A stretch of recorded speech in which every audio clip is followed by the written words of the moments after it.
എല്ലാം സ്വകാര്യ മേഖലയ്ക്ക് തുറന്നു കൊടുക്കുന്നതാണ് കേന്ദ്ര സർക്കാരിന്റെ നയം. അത് തന്നെയാണ് ഇപ്പോ ഈ ബജറ്റിൽ പ്രഖ്യാപിച്ച rare earth critical mineral corridor വഴി UDF സർക്കാരും പിന്തുടരുന്നത്. എന്നാൽ കഴിഞ്ഞ ബജറ്റിൽ LDF സർക്കാർ മുന്നോട്ട് വെച്ചത് ഇതായിരുന്നില്ല. പൊതുമേഖല അധിഷ്ഠിതമായ റെയർ എർത്ത് ഇടനാഴി എന്ന ആശയമാണ് LDF സർക്കാർ മുന്നോട്ട് വെച്ചത്.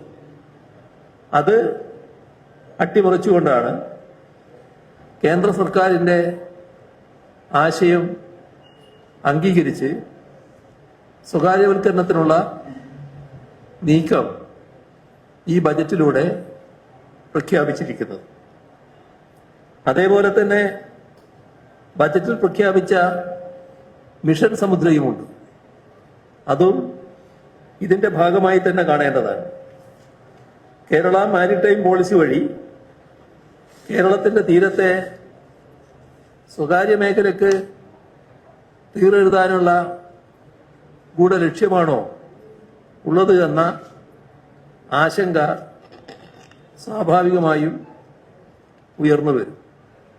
ഇപ്പൊ സദേൺ കേരള എക്കണോമിക് കോറിഡോറിന്റെ പിന്നിലെ അജണ്ടയും ഇതായിട്ട് തന്നെ കാണേണ്ടതായിട്ടുണ്ട്. ഇവിടെ ഫിഷറീസ് സബ് പ്ലാൻ പ്രഖ്യാപിച്ചിട്ടുണ്ട്. അപ്പോ നമ്മുടെ തീരദേശവാസികളുടെ കണ്ണിൽ പൊടിയിട്ട് മറ്റ് അജണ്ടകൾ നേരത്തെ പറഞ്ഞ തരത്തിൽ നടപ്പിലാക്കാനാണോ ഉദ്ദേശിക്കുന്നത് എന്ന് സംശയിക്കേണ്ടതായിട്ടാണ് ഇരിക്കുന്നത്. മറ്റൊരു വളരെ പ്രധാനപ്പെട്ട കാര്യം കേരളത്തിന്റെ ഭൂപരിഷ്കരണ നിയമം അട്ടിമറിക്കാനുള്ള നീക്കമാണ്. ഇത് അതീവ ഗൗരവമായി കാണേണ്ട കാര്യമാണ്. സ്വകാര്യ കുത്തകൾക്ക് വേണ്ടി ലാൻഡ് മാനേജ്മെന്റ് നയം ആവിഷ്കരിക്കാനാണ് ഉദ്ദേശിക്കുന്നത്. ഇപ്പോൾ ഭൂപരിഷ്കരണം 2.0 എന്ന ബജറ്റ് പ്രഖ്യാപനം ഒരു മറയുമില്ലാതെ ഈ കാര്യമാണ് വ്യക്തമാക്കിയിട്ടുള്ളത്. നമ്മുടെ നാട്ടിലുള്ള സ്വകാര്യ കുത്തകകൾക്കടക്കം പല കാര്യങ്ങൾക്കും പ്രതിബന്ധം സൃഷ്ടിക്കുന്ന ഭൂപരിഷ്കരണ നിയമം, ആ നിയമമാകെ പൊളിച്ചെഴുതുക, അതിന്റെ പിന്നിലെ രാഷ്ട്രീയം വ്യക്തമാണ്. ഇവിടെ അത് കേരളത്തിൽ വലിയ തോതിൽ പ്രശ്നങ്ങൾ ഉയർത്തിക്കൊണ്ടുവരുന്ന ഒന്നായിരിക്കും എന്നതാണ് ഈ ഘട്ടത്തിൽ തന്നെ പറയാനുള്ളത്.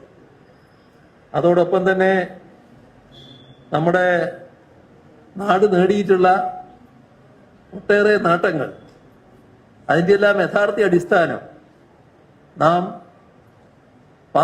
നമ്മുടെ നാട് പാസാക്കിയ ഭൂപരിഷ്കരണ നിയമമാണ് എന്നത് എല്ലാ സാമൂഹ്യ പരിഷ്കർത്താക്കളും അംഗീകരിക്കുന്ന കാര്യമാണ്.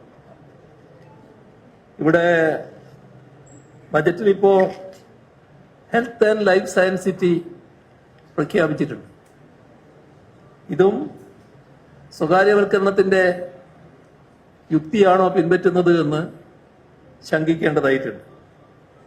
ആശുപത്രികള്, ഫാർമ മേഖലയിൽ സ്വകാര്യ കമ്പനികള്, ഇവരെയൊക്കെ മാടി വിളിക്കുന്ന നയമാണ് ബജറ്റിലുള്ളത്.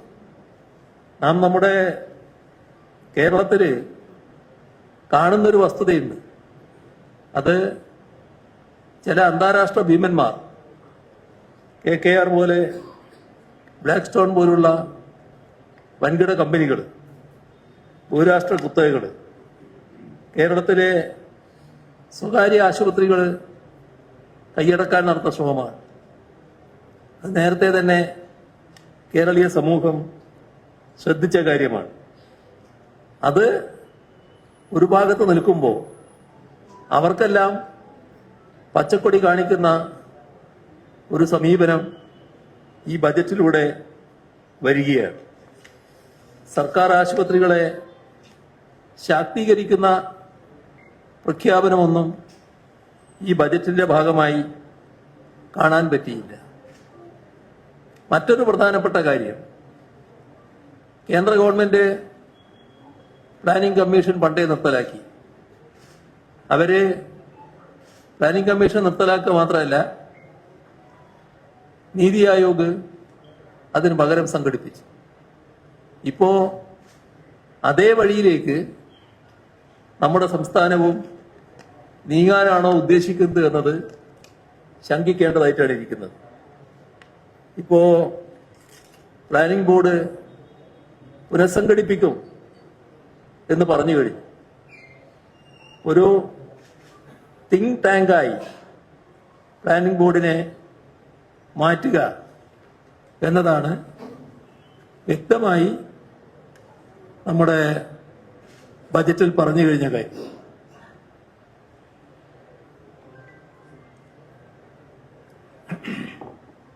ഇത് കൃത്യമായ കേന്ദ്ര നയമാണ്.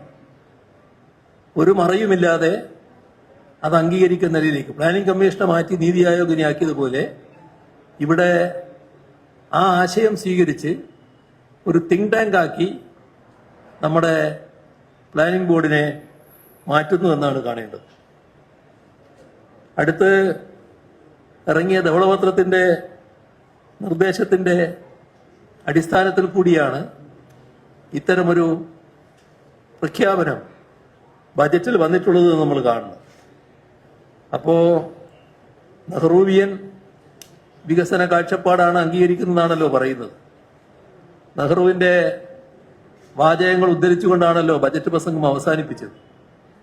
പക്ഷേ നെഹ്റുവിയൻ വികസന കാഴ്ചപ്പാടിന്റെ പ്രധാന ഉപാധി ആസൂത്രണമായിരുന്നു.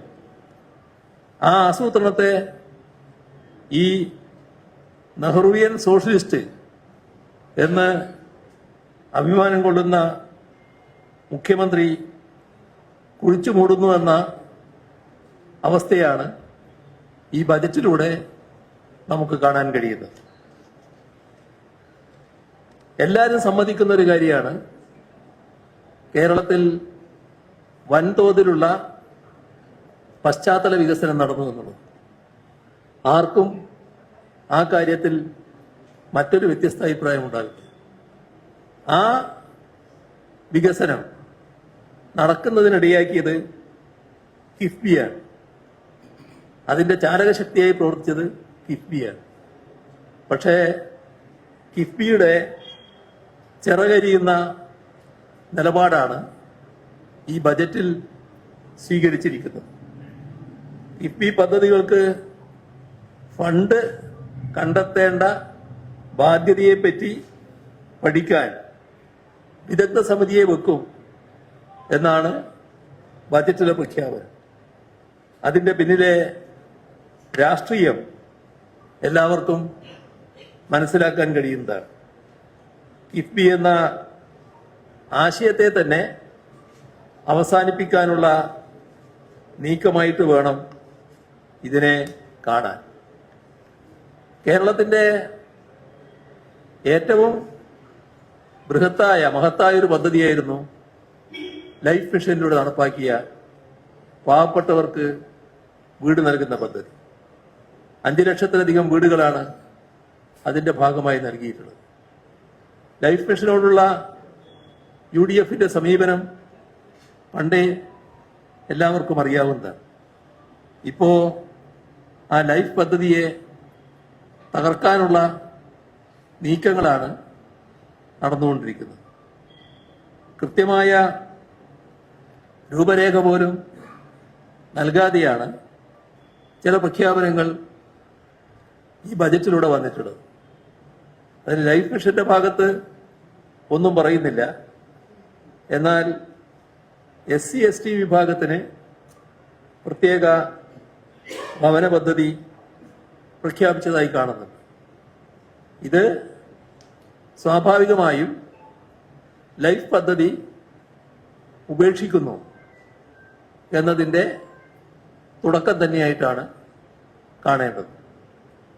അതേപോലെ തന്നെ മത്സ്യത്തൊഴിലാളികൾക്ക് പ്രത്യേക ഭവന പദ്ധതി എന്ന് പറഞ്ഞു. അത് പുനർഗേഹം പദ്ധതി ഇപ്പം തന്നെ നിലവിലുള്ളതാണ്. അത് നേരത്തെ നിലവിലുണ്ട്. അത് പുതിയൊരു പദ്ധതിയായിട്ട് കാണേണ്ടതായിട്ടില്ല.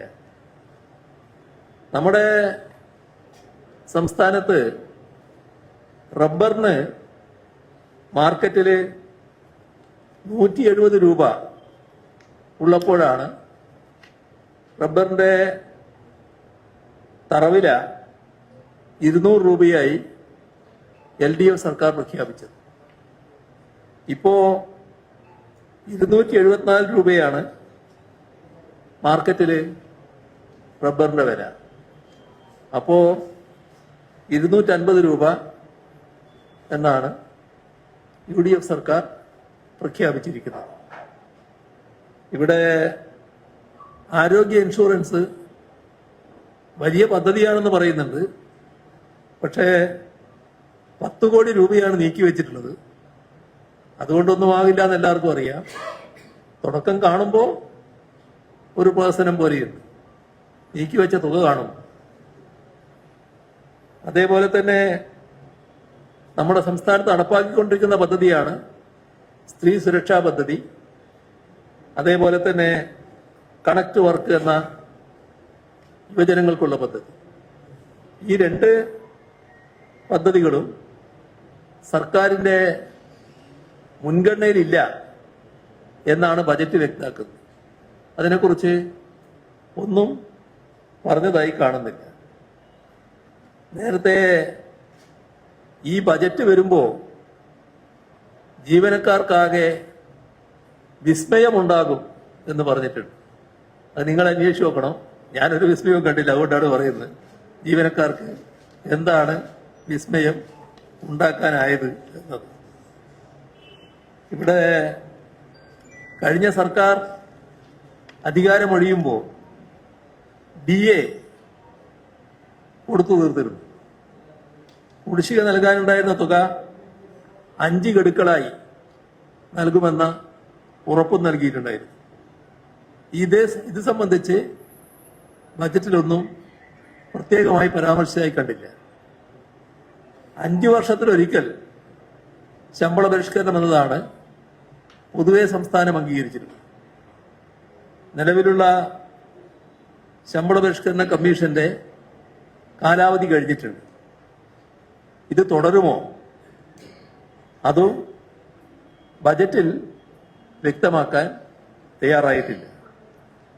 സ്റ്റാറ്റ്യൂട്ടറി പെൻഷൻ നിർത്തലാക്കി 2013 UDF സർക്കാർ നടപ്പിലാക്കിയ ന്യൂ പെൻഷൻ സ്കീം തുടരുമെന്നാണ് ഇപ്പോൾ ബജറ്റ് നൽകുന്ന സൂചന. കഴിഞ്ഞ സർക്കാർ നടപ്പിലാക്കിയ LDF സർക്കാർ നടപ്പിലാക്കിയ എഷ്വേർഡ് പെൻഷൻ സ്കീം ഉപേക്ഷിക്കുമെന്നാണ് ബജറ്റ് നിർദ്ദേശിക്കുന്നത്. ജീവനക്കാർക്ക് പെൻഷൻ കാര്യത്തിൽ ലഭിക്കുമായിരുന്ന ഉറപ്പ് ഇതിലൂടെ നഷ്ടമാകുന്ന സ്ഥിതിയാണ് ഉണ്ടായിട്ടുള്ളത്. ഇവിടെ ആവർത്തിച്ച് കഴിഞ്ഞ പ്രതിപക്ഷ നേതാവ് പറയുന്ന കാര്യം നിങ്ങൾ പലരും ശ്രദ്ധിച്ചിട്ടുണ്ടാകും. അതൊന്ന് സ്വർണ്ണ നികുതിയെക്കുറിച്ചാണ്, മറ്റൊന്ന് IGSTയെ കുറിച്ചാണ്. അവയെക്കുറിച്ചൊന്നും ഈ ബജറ്റിൽ പരാമർശം കണ്ടില്ല. ഇതാണ് ബജറ്റിന്റെ പൊതുവായ നില.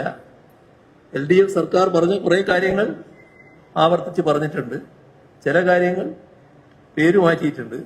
എന്നാൽ അതിന്റെ ദിശ അത് പൂർണ്ണമായി തകിടം മറിക്കുന്ന നിലയിലേക്കാണ്. കേരളത്തിന് വലിയ അപകടം സംഭവിക്കുന്നുവെന്ന സൂചനയാണ് ഈ ബജറ്റിലൂടെ നൽകിയിട്ടുള്ളത്. ഇതാണ് പൊതുവിൽ പറയാനുള്ളത്.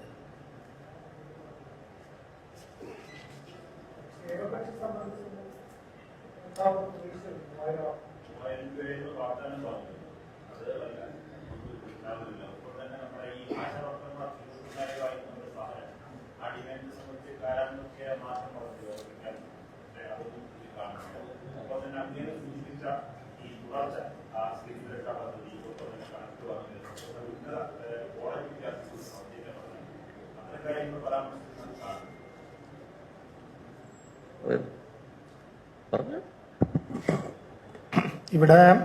ബഹുമാനപ്പെട്ട പ്രതിപക്ഷ നേതാവ് പറഞ്ഞതുപോലെ ഒരു ക്ഷേമരാഷ്ട്ര സങ്കല്പത്തിൽ നിന്നൊരു ഗവൺമെന്റിന്റെ പച്ചയായി ഒളിച്ചോട്ട് എങ്ങനെയാണെന്നുള്ളതിന്റെ ഏറ്റവും പ്രകടമായിട്ടുള്ളൊരു പ്രഖ്യാപനമാണ് ഇന്ന് നടന്നിട്ടുള്ള ബഡ്ജറ്റ്. നേരത്തെ പറഞ്ഞതുപോലെ സ്വകാര്യവൽക്കരണം, ഭൂമി കച്ചവടം, പിന്നെ കുറച്ച് വാചക കസർത്ത്, ഇതൊക്കെ കൂടിയാൽ ബഡ്ജറ്റ് പൂർണ്ണമാകും.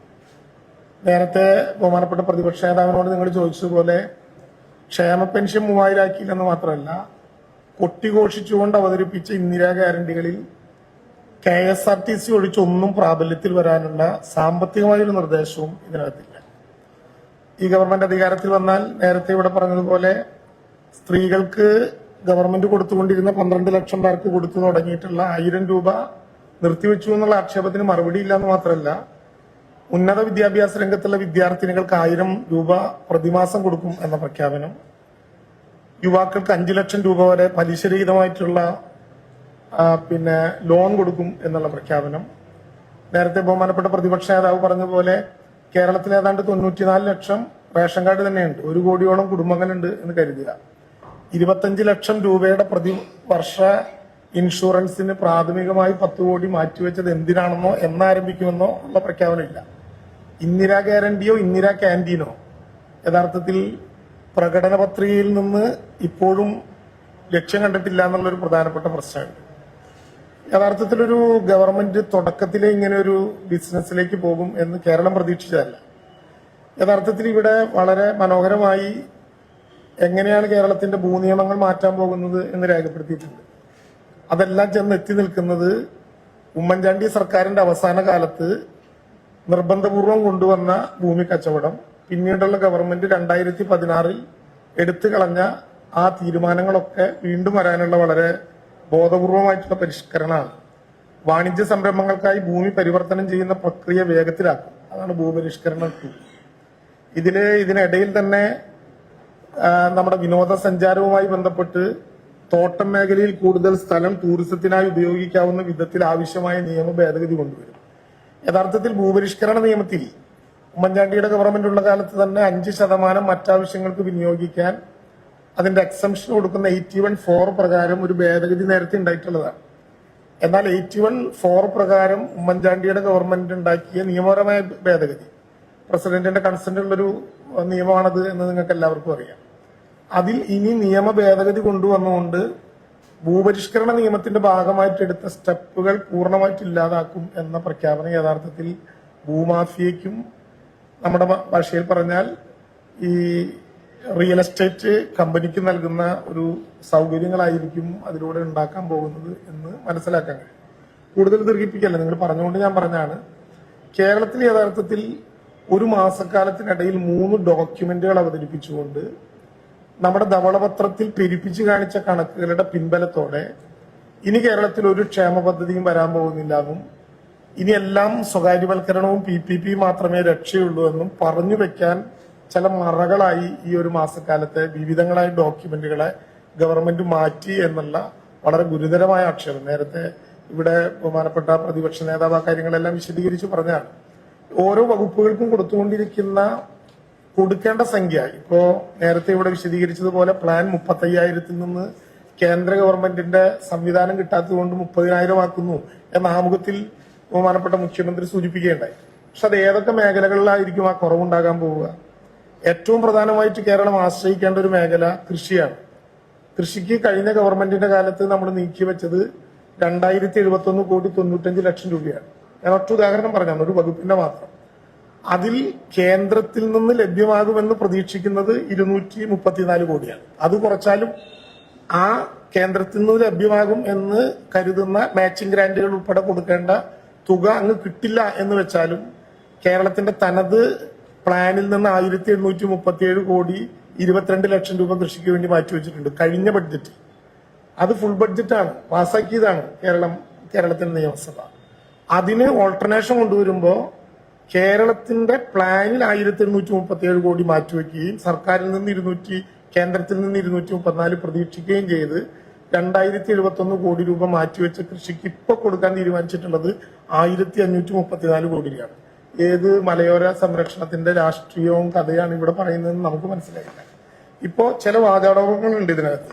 മലയോര കർഷകരെ ആകെ സംരക്ഷിക്കാൻ വേണ്ടി മലയോര ക്ഷേമം എന്നൊരു ഹെഡിങ് ഉണ്ടാക്കിയിട്ട് അതിനങ്ങ് ഒരു പ്രസംഗമാണ്. മലയോര മേഖലയിൽ പട്ടയ വിതരണത്തിന് തടസ്സമായിട്ടുള്ള എല്ലാ പ്രശ്നങ്ങളും സമയബന്ധിതമായി പരിഹാരം കാണും. സുപ്രീം കോടതിയിലെ CHR കേസ്, 1964 റൂള്, പട്ടയ വിതരണവുമായി ബന്ധപ്പെട്ട ഹൈക്കോടതിയിലെ കേസ് എത്രയും പെട്ടെന്ന് പൂർത്തീകരിക്കാൻ സർക്കാരിന്റെ ഭാഗത്തു നിന്നുള്ള നടപടികൾ വേഗത്തിലാക്കി കർഷക താല്പര്യം സംരക്ഷിച്ച് പട്ടയ വിതരണം പുനഃസ്ഥാപിക്കാൻ നടപടി സ്വീകരിക്കും.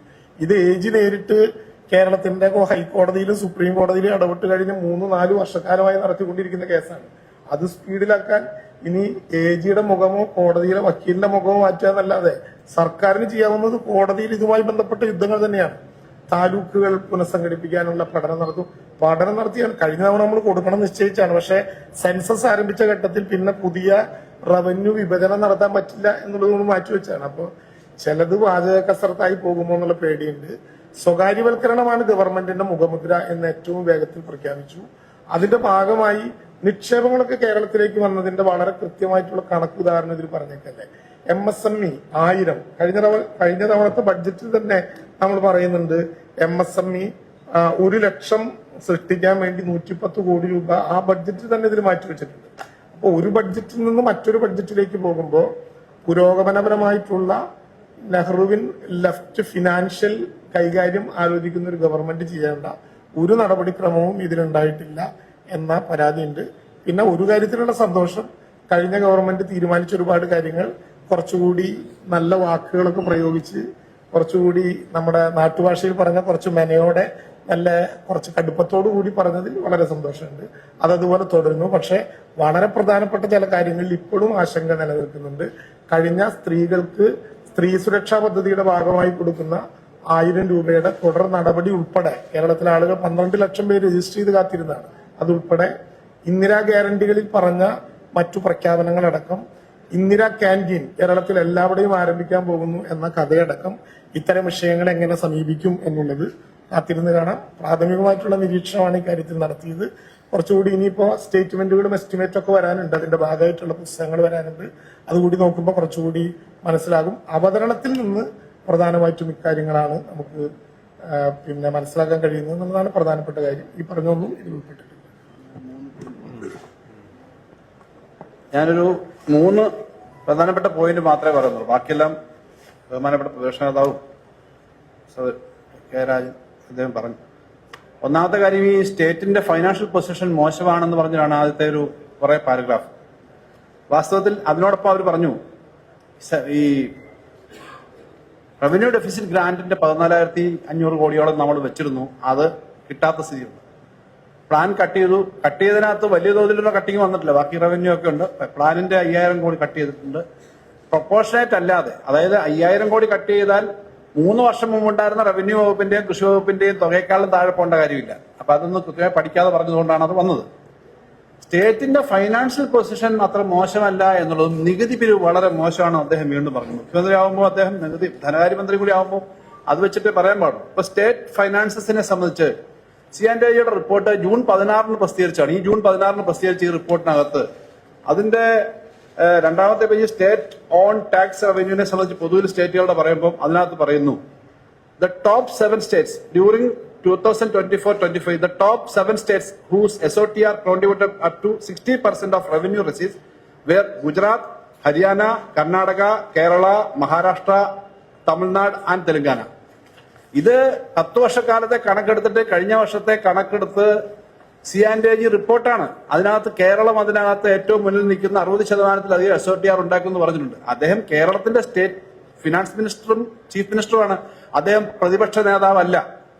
കേരളത്തെ പ്രൊട്ടക്ട് ചെയ്തിട്ട് വേണം ബഡ്ജറ്റ് ഉൾപ്പെടെയുള്ള കാര്യങ്ങളിൽ ധനകാര്യമന്ത്രി അവതരിപ്പിക്കണം എന്നുള്ളതുകൊണ്ട് ഞാനത് പറയുന്നുള്ളൂ. അപ്പൊ ആ കാര്യം ഇതിനകത്തുണ്ട്. രണ്ടാമത്തെ കാര്യം ഞാൻ ആവർത്തിച്ച് പറയാൻ ആഗ്രഹിക്കുന്നത്, ഈ ധനകാര്യ കമ്മീഷന്റെ അവാർഡിനകത്ത് ഇപ്രാവശ്യം റവന്യൂ ഡെഫിസിറ്റ് ഗ്രാന്റ് ഒരു സ്റ്റേറ്റിനും കൊടുക്കണമെന്ന് പറഞ്ഞിട്ടില്ല. റവന്യൂ ഡെഫിസിറ്റ് ഗ്രാന്റ് ഇതുവരെയുള്ള എല്ലാ ധനകാര്യ കമ്മീഷനുകളും കൊടുത്തിട്ടുള്ളതാണ്. കഴിഞ്ഞ വർഷം 4 ലക്ഷം കോടിയാണ് കഴിഞ്ഞ തവണ. ഇന്ത്യയിലാകെ കൊടുത്തത്. നമുക്ക് 36,000 കോടി ആ ഭാഗം കിട്ടിയായിരുന്നു. അതിനു മുമ്പ് ഒരു വർഷക്കാലത്തേക്ക് 10,000 കോടി കിട്ടിയിരുന്നു. 14ാം ധനകാര്യ കമ്മീഷനും അതിനു മുമ്പ് എല്ലാം കൊടുത്തതാണ്. അപ്പോ ആകെയുള്ള റിസോഴ്സിന്റെ 41% സ്റ്റേറ്റുകൾക്കും 1% ജമ്മു ആൻഡ് കാശ്മീരിന് ചേർത്ത് 42% ഡിവിസീവ് പൂൾ എന്ന് പറഞ്ഞ് താഴോട്ട് കൊടുക്കാൻ അവർ മാറ്റി വെച്ചേക്കുന്ന പണത്തിന്റെ ആകെയുള്ള ഇന്ത്യയിലെ 100 രൂപയിൽ 42 രൂപ കൊടുക്കാൻ തീരുമാനിക്കും. ഈ 42 100 കണക്കാക്കി അതിൽ 1.92 നമുക്ക് കിട്ടിയെന്നൊക്കെ അറിയാലോ. അതിന് മേലിലുള്ള പൈസയാണ് ഈ റവന്യൂ ഡെഫിസിറ്റ് ഗ്രാന്റ് കുറച്ച് കൊടുക്കുന്നത്. അപ്പൊ ഇപ്പം വിലക്കയറ്റം അനുസരിച്ച് ഒരു 6 ലക്ഷം കോടിയെങ്കിലും കൊടുക്കണം. ഇതാദ്യമായിട്ടാണ് റവന്യൂ ഡെഫിസിറ്റ് ഗ്രാന്റ് ഈ ധനകാര്യ കമ്മീഷൻ ശുപാർശ ചെയ്യാൻ. ഇത് ധനകാര്യ കമ്മീഷന്റെ ആക്ഷൻ ടേക്കൺ റിപ്പോർട്ടാണ് കേന്ദ്ര ഗവൺമെന്റ് അംഗീകരിച്ച്. ആക്ഷൻ ടേക്കൺ റിപ്പോർട്ടിനകത്ത് 6ാമത്തെ പോയിന്റ് ആയിട്ട് പറയുന്നത് assessment of state finances and grant in aid of revenue of states എന്ന് പറഞ്ഞിട്ട് ധനകാര്യ കമ്മീഷൻ ഒരു സ്റ്റേറ്റിനും പണം കൊടുക്കേണ്ട എന്നാണ് പറഞ്ഞേക്കുന്നത്. പക്ഷേ അതിന് തൊട്ടുമുമ്പത്തെ പോയിന്റിൽ സാധാരണ ഗവൺമെന്റ് അംഗീകരിക്കുകയാണെങ്കിൽ the government has accepted the above recommendation എന്നാണ് അതിന്റെ തൊട്ടുമുമ്പത്തെ പോയിന്റ് പറഞ്ഞേക്കുന്നത്. ഇതിനകത്ത് ഈ ആർ ഡി ഗ്രാന്റ് കൊടുക്കണ്ട എന്നുള്ള പോയിന്റിനകത്ത് എന്താ സെൻട്രൽ ഗവൺമെന്റ് പറഞ്ഞേക്കുന്നത് നിങ്ങൾ ശ്രദ്ധിക്കേണ്ടതാണ്. The government takes note of the above assessment of the commission. തൊട്ട് മേലത്തെ point the government has accepted the above recommendation of the commission. Accept ചെയ്തു, ഇത് നോട്ട് ചെയ്തിട്ടേ ഉള്ളൂ എന്ന് പറഞ്ഞാൽ ഇനിയും ഇത് തീരുമാനിച്ചിട്ടില്ല. അപ്പൊ ഈ 6 ലക്ഷം കോടി രൂപ ഇന്ത്യയിലെ സംസ്ഥാനങ്ങൾക്ക് 6 ലക്ഷം എന്ന് പറഞ്ഞാൽ ഇപ്പോഴത്തെ കറന്റ് പ്രൈസസിൽ ഞാൻ ഊഹിച്ചതാണ്. കഴിഞ്ഞ പ്രാവശ്യം കൊടുത്തത് 4.5 ലക്ഷം കോടി രൂപ. അതിനകത്ത് നമുക്ക് 36,000 കോടി കിട്ടി. അതേപോലെ ഇന്ത്യയിലെ സ്റ്റേറ്റുകൾക്ക് ഇത് കൊടുക്കേണ്ടതാണ്. ആ റൈറ്റ് നമ്മൾ വിടാൻ പാടില്ല. അത് രാഷ്ട്രീയ തർക്കത്തിന് വേണ്ടി ഇടതുപക്ഷം വെച്ച ബഡ്ജറ്റിനകത്ത് ഞങ്ങൾ ബഡ്ജറ്റ് അവതരിപ്പിക്കുമ്പം ഈ റിപ്പോർട്ട് വന്നിട്ടില്ല. അതിനുശേഷമാണ് റിപ്പോർട്ട് വന്നത്. അപ്പൊ ഞങ്ങൾ കേന്ദ്ര ഗവൺമെന്റുമായി ബന്ധപ്പെട്ടു, ചില മെമ്പർമാരുമായിട്ട് ഉൾപ്പെടെ ബന്ധപ്പെട്ടു. അവർ പറഞ്ഞു ഗവൺമെന്റ് തീരുമാനം എടുത്തിട്ടില്ല, ഇത് ഓപ്പൺ ആയിട്ട് ഇട്ടേക്കുവാണ്, നോട്ട് ചെയ്തിട്ടുള്ളൂ, തീരുമാനം വന്നേക്കാം. അതുകൊണ്ട് ഞങ്ങൾ ആ പോയിന്റ് അവിടെ ഇട്ടു. എന്താ വെച്ചാൽ ഇത് ആർഗ്യൂ ചെയ്ത് മേടിക്കേണ്ടതാണ് സെൻട്രൽ ഗവൺമെന്റിൽ നിന്ന്. അത് മേടിക്കണം. നിയമസഭ പ്രമേയം ഉൾപ്പെടെ പാസ്സാക്കുകയും ഫൈറ്റ് ചെയ്യുകയും വേണം. അദ്ദേഹത്തിന് ഒരു മാതൃകയായിട്ട് എടുക്കാവുന്നത് അദ്ദേഹത്തിന്റെ പാർട്ടി നേതാവായിട്ടുള്ള ഹിമാചൽ പ്രദേശ് മുഖ്യമന്ത്രി കഴിഞ്ഞ 2 മാസം മുമ്പ് ഡൽഹി പോയിട്ട് കേന്ദ്ര ധനകാര്യ മന്ത്രിയെയും മറ്റു മന്ത്രിമാരെയും കണ്ടു പറഞ്ഞു ഞങ്ങൾക്ക് റവന്യൂ ഡെഫിസിറ്റ് ഗ്രാന്റ് ഉണ്ടായിരുന്നു, പക്ഷേ ഇപ്രാവശ്യം വെച്ചിട്ടില്ല. 10,000 കോടിയാണ് ഹിമാചൽ പോലുള്ള ചെറിയ സ്റ്റേറ്റിന് ഒരു വർഷത്തെ നഷ്ടം വേണമെന്ന് പറഞ്ഞു. അപ്പൊ അതുകൊണ്ട് ആ ബഡ്ജറ്റിനകത്ത് ആ ഭാഗം പ്രസംഗിച്ചതൊക്കെ ഇരിക്കട്ടെ, പക്ഷെ ഇത് മേടിച്ചെടുക്കാൻ വേണ്ടിയിട്ട് അവർ ശക്തമായ നിലപാടെടുക്കണം. നിയമസഭ പ്രമേയം പോലും പാസ്സാക്കണം, ഡൽഹിയിലേക്ക് പോകണം. അതാണ് റവന്യൂ ഡെഫിസിറ്റ് ഗ്രാന്റിനെ പറ്റി അദ്ദേഹം ആദ്യത്തെ ഭാഗത്ത് പറഞ്ഞേക്കുന്ന പ്രസംഗത്തെ പറ്റി പറയാൻ. അത് സ്റ്റേറ്റിന്റെ റൈറ്റ് മേടിച്ചെടുക്കേണ്ടതാണ്. ബാക്കി കാര്യങ്ങളല്ല ഇവിടെ പറഞ്ഞു. 3ാമത്തെ ഒറ്റ കാര്യം മാത്രം, വിശദമായ കാര്യങ്ങൾ പിന്നീട് നമുക്ക് കുറെ കാര്യങ്ങളുള്ളത് ഞങ്ങളൊക്കെ പിന്നീടും പറയാം.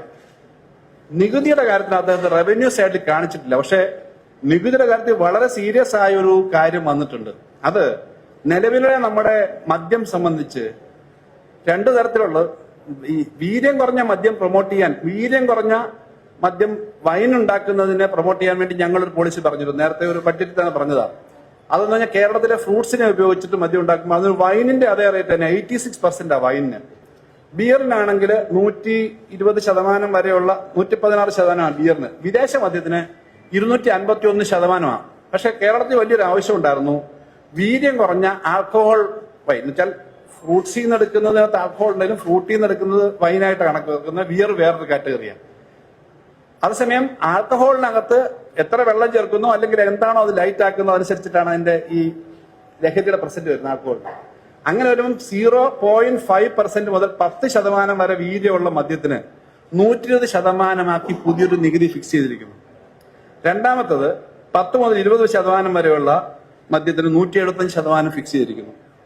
വിദേശ മദ്യത്തിന് 251%. അവിടെയാണ് 120% വളരെ വീര്യം കുറഞ്ഞ ഒരു മദ്യം കൂൾ ഡ്രിങ്ക്സ് പോലെ വ്യാപകമായി ഉപയോഗിക്കാൻ നിർബന്ധിതമാക്കുന്ന തരത്തിലേക്ക് ഒരു സാധനം വരികയാണ്. ഇതുവരെ കേരളത്തിൽ ഇതെനിക്കറിയുന്നത് എന്താ വെച്ചാൽ ധനകാര്യമന്ത്രി എന്ന നിലയിൽ ടാക്സിന്റെ കാര്യങ്ങളൊക്കെ പലപ്പോഴും വരുമല്ലോ. അപ്പൊ അങ്ങനൊരു കാര്യം ഈ ബഡ്ജറ്റിനകത്തോട് ഒടിച്ചു കടത്തിയിട്ടുണ്ട്. വിശദമായ കാര്യങ്ങൾ നോക്കിയാൽ മതി. പ്രാഥമികമായിട്ട് അത് കേട്ടതെന്നുള്ളതാണ് പറയുന്നത്. അങ്ങനെ വന്നാൽ ഈ മദ്യത്തിന് കാരണം മദ്യം ഒരു ഈസി ഡ്രിങ്ക് ആയിട്ട് ധാരാളം നർത്തകത്തിലേക്ക് വീര്യം കുറഞ്ഞ മദ്യമാണല്ലോ. 0.5% തൊട്ട് 10% വരെ കുടിക്കാവുന്ന മദ്യം. അതിന് ബിയറിന്റെ മാത്രം ടാക്സ് എന്ന് പറഞ്ഞൊരു സാധനം വരുമ്പോ ചെറിയൊരു കാര്യമല്ല. അതാണ് ഈ ബഡ്ജറ്റിനകത്ത് ഏറ്റവും പ്രധാനപ്പെട്ട ഒരു ടേക്ക് ആയിട്ട് വന്നേക്കുന്നത്. അപ്പൊ ഇത്തരം കാര്യങ്ങളൊക്കെ ഇതിനകത്തുണ്ട്. ബഡ്ജറ്റ് വിശദമായി നോക്കുമ്പോൾ ഞങ്ങൾക്ക് ഞങ്ങൾ നിയമസഭാ അംഗങ്ങളെന്ന നിലയിൽ കഴിഞ്ഞ പ്രാവശ്യം ഉണ്ടായിരുന്നതിനകത്ത് ഏതൊക്കെ കുറച്ചു, എത്ര അക്കൗണ്ട് വന്നു ഇപ്പോഴും കൃത്യമായി മനസ്സിലാവാത്ത ഒരു പ്രശ്നമുണ്ട്. അടുത്ത ദിവസങ്ങളിൽ നോക്കും. സബ്ജക്ട് കമ്മിറ്റി ഇല്ലാത്തതുകൊണ്ട് ഇനി അടുത്ത ദിവസങ്ങളിൽ വിശദമായി നോക്കേണ്ടി വരും. പക്ഷെ ഇങ്ങനെയുള്ള ചില കാര്യങ്ങൾ വന്നേക്കുന്നു എന്നുള്ളത് പൊതുവിൽ കേരളത്തിൽ ഇങ്ങനെ സാമ്പത്തികമായ പ്രശ്നമാണെന്ന് പറഞ്ഞിട്ട് സ്വകാര്യവൽക്കരണത്തിന്റെ ന്യായം, ഇങ്ങനത്തെ ന്യായങ്ങൾ, അത് അപകടകരമായ ഒരു അവസ്ഥ ഉണ്ടെന്നുള്ളത് പറയാൻ വേണ്ടിയിട്ട് മാത്രമാണ് ഈ 3 പോയിന്റ് പറഞ്ഞത്. വില കുറയുമ്പോൾ ഇഷ്ടം പോലെ കിട്ടുമ്പോൾ കൂടുമല്ലോ. ബാക്കിയെല്ലാം പിന്നീടാകാതെ ഇനിയും കാണുമല്ലോ, അന്നേരം എടുക്കാം ബാക്കി കാര്യങ്ങൾ. ഇപ്പൊ നമുക്ക് ഇവിടെ അവസാനിപ്പിക്കാം അല്ലേ? ബാക്കി കാര്യങ്ങൾ പിന്നീട് എടുക്കാം. വീണത് അവസാനിപ്പിക്കാം അല്ലേ? ഓ